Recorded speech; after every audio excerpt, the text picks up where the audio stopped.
everyone, welcome back to the 2086 NBA season, NBA playoffs. We are in the playoffs. It is the first round. Number 1 seed Lakers versus the 8th seed Dallas Mavericks.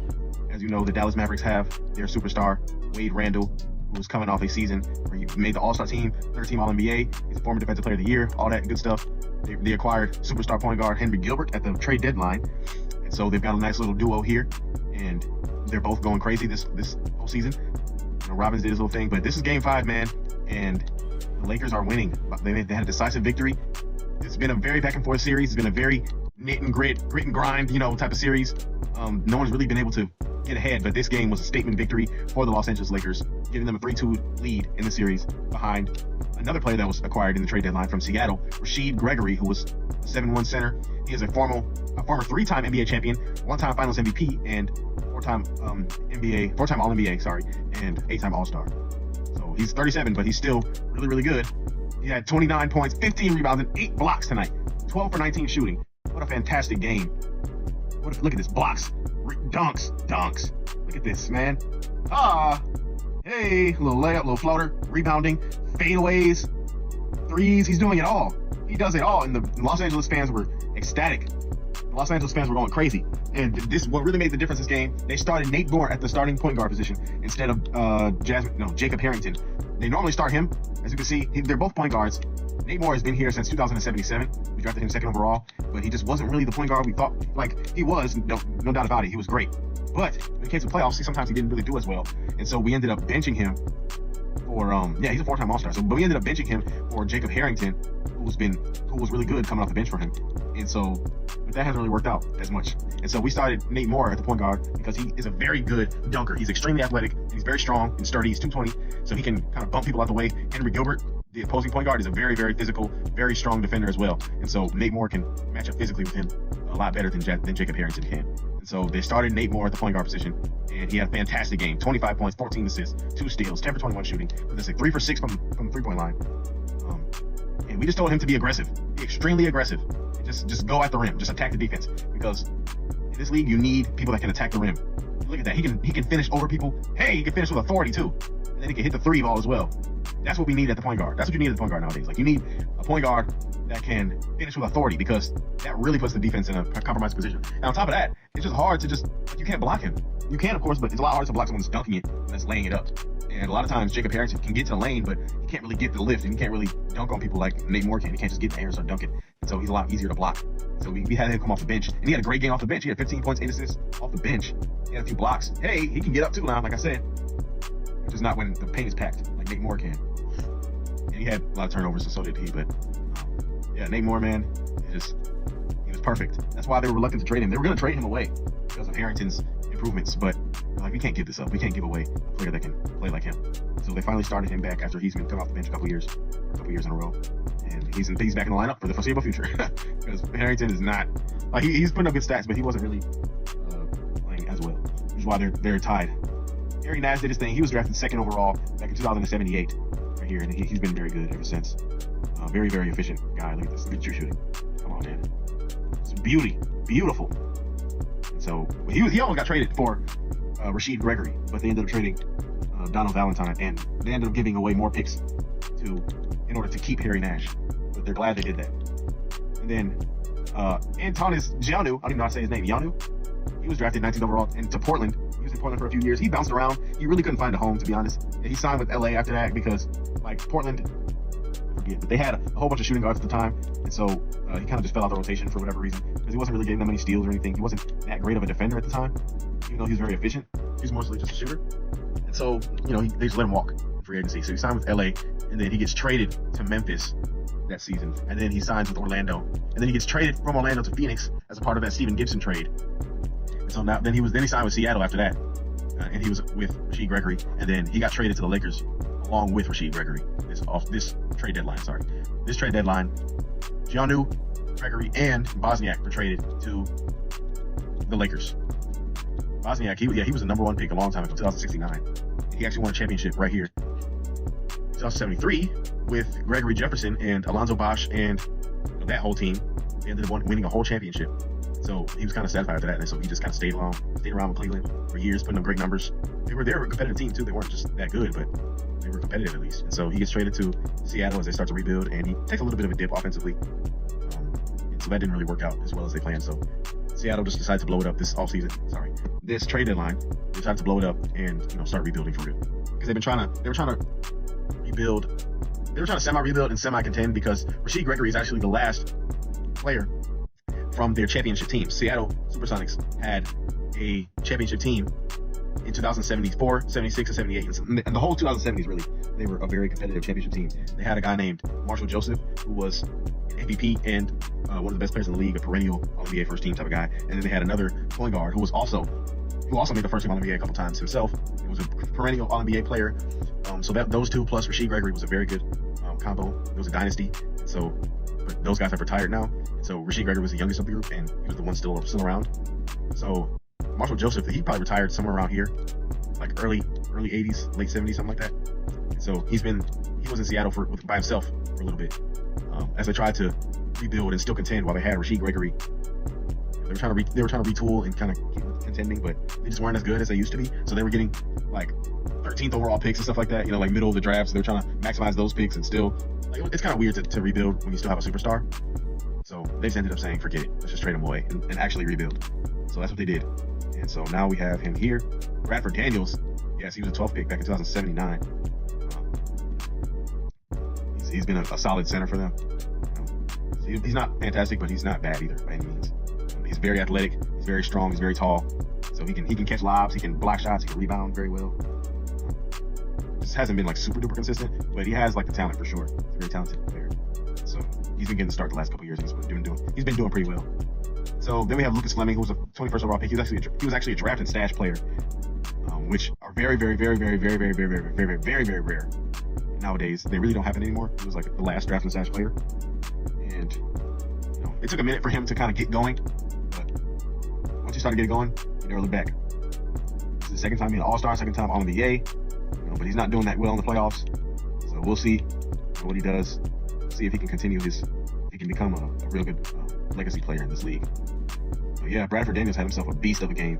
18 points, 20 rebounds. Just a beast. Hey! Feel me? Finally had one of those games that he's capable of. Like, look at that wingspan. Look how tall he is. Like, we just know that he could be a beast. He could just hone it in, and he has been doing that. They are the 1 seed, like I said, so he's been doing great. And Giannou, he had himself a great game, hitting 3 after 3. Look at that deep 3. He had another one too. Yeah, he had 3 for 4 from 3. Bosniak had himself a couple 3s as well. You feel me? He had a little layup right there. Then he had a rebound. Wide open. Hey! You feel me? Did I show Nate Moore already? Not sure if I did, but here we go. Because he gives him that. Oh yeah, I did show this. But nah, on the Mavericks side though, did I explain to everybody? Desmond Harrington, yes, he was the 11th pick 5 years ago. He was just the most talented player available. He was supposed to go in the top 10 for real, but he slipped to 11, and the Lakers picked him up, and he's been pretty good. Like, we knew he could score a lot and stuff, but he still hasn't made an All-Star team. He still hasn't been exactly what we need in the playoffs. He comes up short in the playoffs a lot, and so, I don't know. He's going to come off the bench for now. We're going to start Nate Moore going in the future. And who else? Oh yeah, Alexander Owens. He was a Pelican for all these years. He was the 19th pick, and so his story is, he's an interesting type of player that doesn't really thrive nowadays in the NBA anymore. But he's a stretch big, really good scorer. He came into the league as a really talented scorer. Not a great rebounder or shot blocker for his size, but it was serviceable. It wasn't abhorrent rebounding and shot blocking. And his scoring was pretty good. He was averaging 21 points a game immediately. I forget what the roster looked like at the time, but he dropped down to 16 for some reason. Then he came off the bench, it looks like, that his third year. And then he never came off the bench again. So, I don't know. Started averaging 27, 28, 27, 27. So he was putting up some big-ass numbers in New Orleans for years. He made it to the playoffs a couple times in New Orleans as the 8th seed or something. They got swept. They didn't really do much. But, he was the 19th pick, and so there was a feeling in that draft that he could become a good scorer. Like, they knew that he could score. That was the only thing he could do, really. He couldn't really rebound or shot block or anything. They knew he could score, but they didn't know if he would be, a 30-something point per game scorer. And he was close to it, 27, 28, which is very, very good. So New Orleans just kind of had him around. They were trying to build around him, but it's a little bit difficult to build around him because he's not a great shot blocker or rebounder, and that's really what you need out of your power forward and center positions nowadays in the NBA. So if you're not getting that from him, then you're gonna need a center alongside him to overcompensate with that, and that's very hard to get. So you know, it just didn't really work out. But he was a very good player, very good scorer. He gets traded to the Lakers because they needed some scoring, alongside Fleming and Moore at the time, I believe. And yeah, but he just wasn't really cutting it as a starting power forward for kind of the same reasons that he wasn't cutting it in New Orleans. And so they ended up trading for Gregory to start at that 4 spot alongside Radford Daniels. And so Owens now comes off the bench. He's a very good 6-man because he still has that scoring knack, except now he's just off the bench. So he's playing against other bench crews. Obviously, that's a lot easier than playing against starting centers. So Mavericks, however, Henry Gilbert, I already explained how he got there. And then this team was just going through a kind of a normal rebuild, but Wade Randall, the way that his career arc went, he was like fantastic out the gate. And so they really didn't have any time to rebuild necessarily because he's already kind of old. See, he's already 27, he's already 29 years old. He's only been in the league for 7 years. So he was an old rookie, came in and he was automatically really good. And now he's a superstar. The team didn't really have enough time to rebuild, so they kind of had to rush it. They have like 0 draft picks in the future, like literally 0. So this team is really good and they could win a championship low key. I think next year they're probably going to win one or get close to it, man, because like these two is a really good 1-2 punch. And because like I said about Moore, Henry Gilbert is a very good athletic finisher. And he's a great defender. He's a great passer and everything. He's one of the best point guards in the league. So to pair him with Wade Randall is just disgusting, honestly. And so I think that they could win some shit, but we'll see. Robbins had himself a good game. He was a second. Oh, really? He was a second pick? I don't remember that. He was a second pick of his draft 5 years ago. 6'10", small forward. Can do everything: rebound, shot block, pass, score, shoot, dribble. Just a great small forward. Dan Hardaway, he didn't have a very good game today, but normally he's really good. He made his first All-Star team this year, I believe. Oh no, he didn't. Wow. But yeah. But he's good though. 30 points a game during the regular season. 7 and 7. Like that's LeBron numbers type shit. You know what I'm saying? But yeah. Everyone else didn't really do much. Ted Fleming, they traded for him. Yeah, in 2085. He started off in Charlotte. He was a 10th pick. They didn't really have anyone else to grab up at that 10th pick except him. They needed a center. Like they needed a center. So they just grabbed him at the 10th pick. But he was pretty good. He started for decent number of games that year. Came off the bench the next year for somebody. And then he was their starter for a little bit. Then he was kind of inconsistent. He wasn't really the starter that they wanted him to. They're hoping he can get up to double-digit rebounding, maybe closer to 2 blocks like here. This is really what they wanted earlier on. They said more rebounding. So they ended up shipping off to Dallas because he could, help a contending team. 9 rebounds, 1.5 blocks. Like he was pretty good that year. And so capitalized on that, trade him away. He wasn't a part of their future plans because of his inconsistencies. So they capitalized on that, trade him away. And like I said, since the Mavericks didn't have much time to rebuild, they were kind of scrambling. They didn't really have a good front court partner for Wade Randall. So they traded for Ted Fleming. They didn't really have, like the guy that they had starting at the 4 before him was like an old 30-something, 35-year-old guy who had no athleticism. And so they wanted a guy that could catch lobs and stuff alongside him. They wanted some more athleticism in the front court. Block shots, catch lobs, stuff like that. Instead of just being a big body standing there, kind of like the other guy was. So to acquire all these guys, they had to trade away picks and stuff, so they have no picks left. So, I think this team could be really good though, like I said.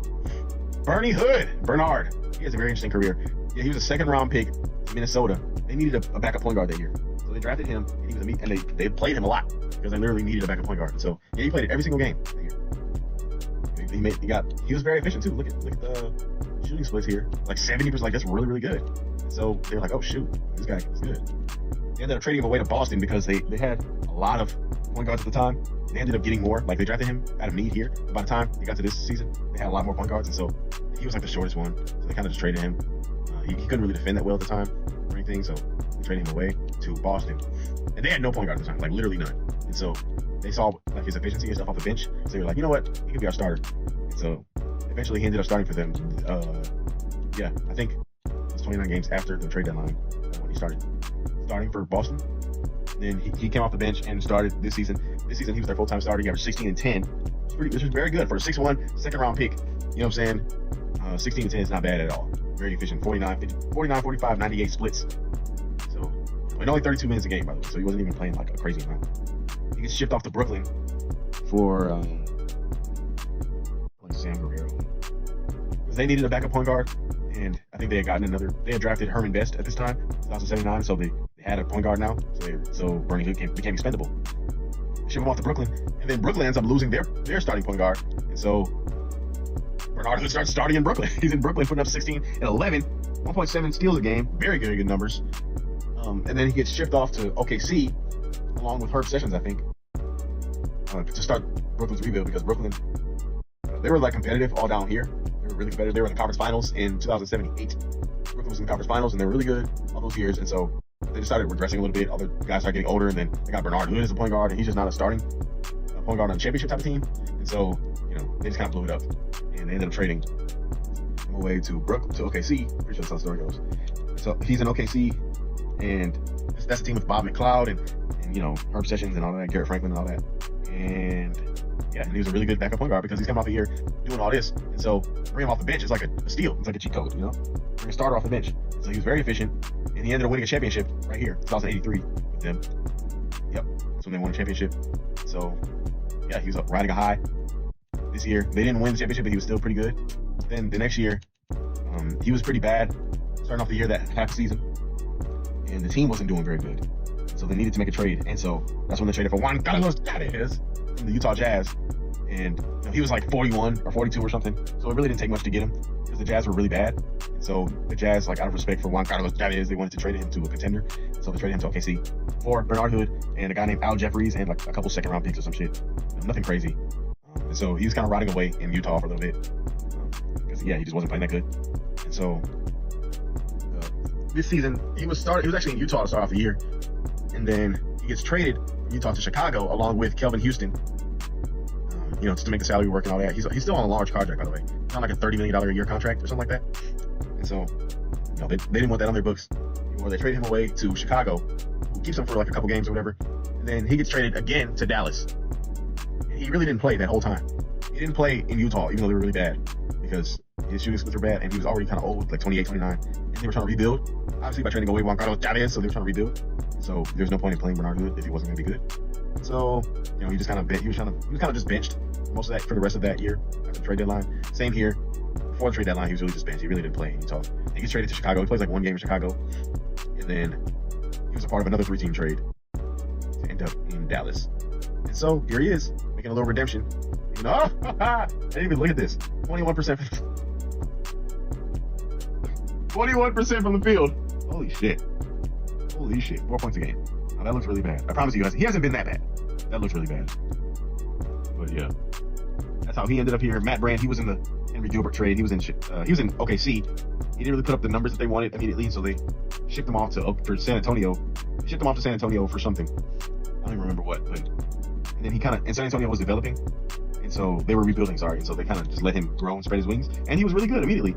And so he was their starting center for a long time. They made a couple playoff appearances and whatnot.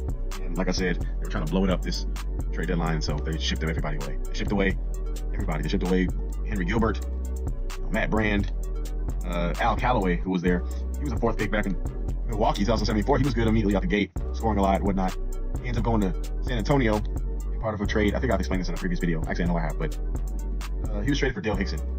No, he was traded with Dale Hickson for Barney King, to go to the Bucks. So he's on the Spurs. He was supposed to be the starting shooting guard. He was pretty good for these years, but he wasn't really that good in the playoffs.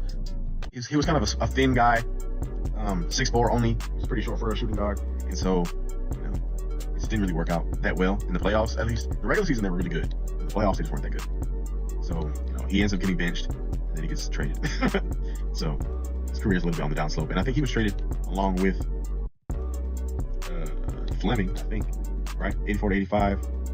84, 85. Yeah, I think he was there. They just didn't play in Dallas. Yeah, so he was there in Charlotte. He just didn't play in Dallas. So he was traded alongside Fleming in that trade, and then they drafted him a long time ago. They traded him away, and then they traded back for him because they needed some height in that front court. But that was before they got Brand. So now they got Brand, so now he doesn't even play.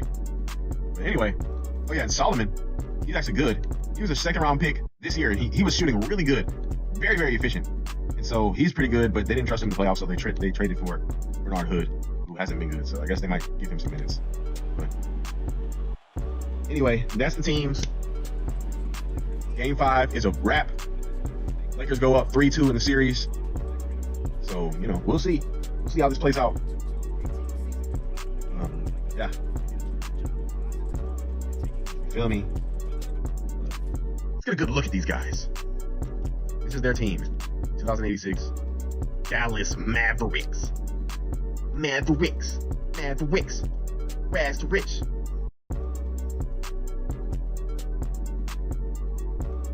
It's blasting rich. Right. Oops. Yeah, this is their team. This is Gilbert right here, point guard. This is Gilbert. This is Dan Hardaway, Elliot Robbins. I like the gold out crowd. We got Wade Randall and Tyler Fleming, whatever his name is.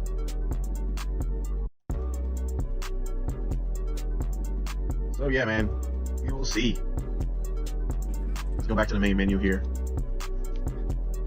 So the Lakers are up 3-2 now, and so I don't know. We may play Solomon more, but the next game is the Magic versus the Bulls.